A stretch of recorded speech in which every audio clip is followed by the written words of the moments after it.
Okay, we're continuing with the Gospel according to Mark, and we're finishing up chapter 1. We're going to go into the beginning of chapter 2 up to verse 12. I'm just going to show some paintings first. Here is Christ healing a boy who had epilepsy. And I'll show you a couple more of these paintings. They're beautiful.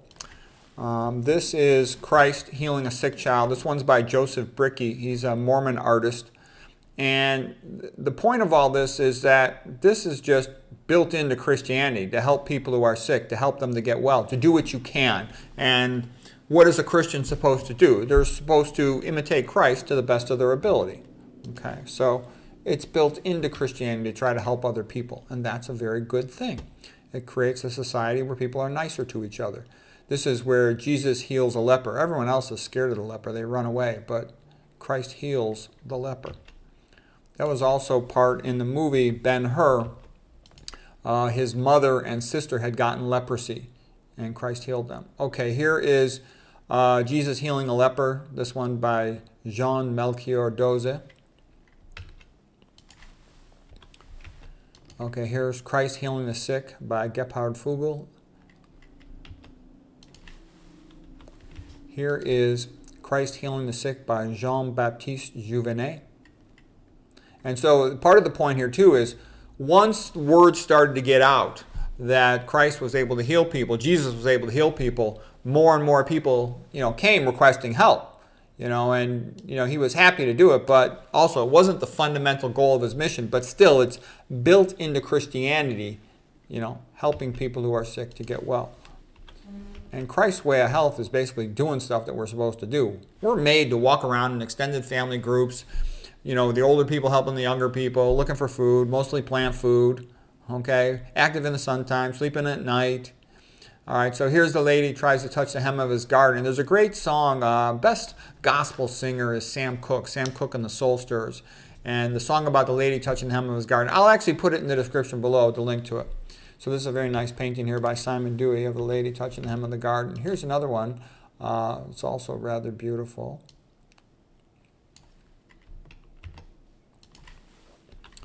And here's one as well, the lady who touched the hem of his garden. This one by Harold Copping. Okay, and it's just, the emotional intensity of it. It's fantastic. And he said, by your faith you are healed. Who touched me? And she said, I did. And he said, by your faith you are healed. Okay, here is Christ healing a paralytic by the pool of Bethesda. And this one is Bartolome Esteban Murillo. And you see what magnificent faces he has. This is from 1650. They're just spectacular. The emotion conveyed in those faces is just beautiful. And here's one, Christ healing a paralytic by the pool. This one by Carl Bloch. It's a little bit dark, the face in there underneath the canopy there, and there's Christ helping him out. And this is the one where the paralyzed man, the people had come around and they had their paralyzed relative and they wanted Christ to help him, but it was so crowded they couldn't get close to the house, so they had a movable roof tile, and they lowered the man down into the room where Christ was seated that he might help him. This is a very nice painting by James Tissot. He's the artist from England who painted a bunch of parts of the Bible. Here's another painting where Jesus heals the paralyzed man who had been let down in through the roof. This one by Harold Copping from 1910. Okay, now here's an interesting painting. This one is Christ healing the blind. So there's the blind by Philippe de Champagne, magnificent French artist from 1660. And this painting, you see Christ here, you see the blind man here, but what's also spectacular about this painting is look how beautiful the landscape is. It's magnificent. The bridge, which looks like an aqueduct, the mountains, the sort of castle on a hill, the light on the hill, the city on the hill. It's all beautiful. Here's Jesus Heals a Blind Man, this one by Joseph Harry Anderson. He also made a very nice series of paintings of the Bible. And also, you see the beauty of all this. This is another reason why I love Christianity. It's all about goodness. It celebrates the family. It's all about love. It celebrates helping people. This is built into Christianity. This is foundation of Christianity.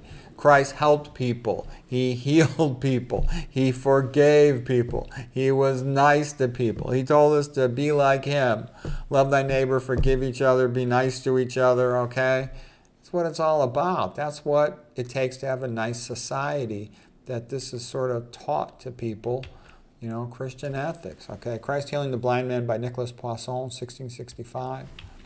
Okay, here is Christ Healing the Blind Man, this one by El Greco, the Greek, 1577.